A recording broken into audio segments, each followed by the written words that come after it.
pahinga muna tayo. Ma'am Elma, ano po ba yung mga field events? Ito po ba yung ginagawa sa gitna? Tama ka, Jillian. Dito ginaganap ang jumping events at saka throwing events. Dito sa field. Sa shot put, isang bulang bakal ang kailangang ipukol. 16 pounds ang bigat ng shot, kaya mahirap itong ipukol ng malayo. Para kang nagpukol ng 7 kilong bigas.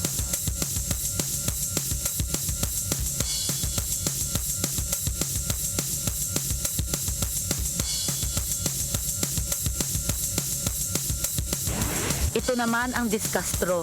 4.4 pounds ang discus. Mas magang sa shot put at hammer throw, pero mahirap pa din.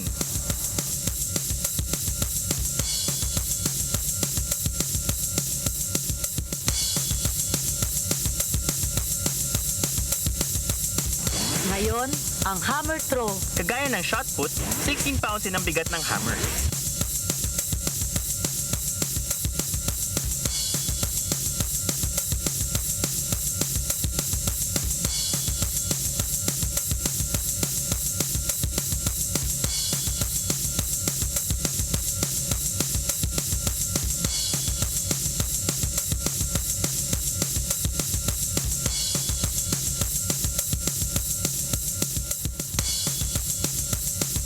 At ang javelin.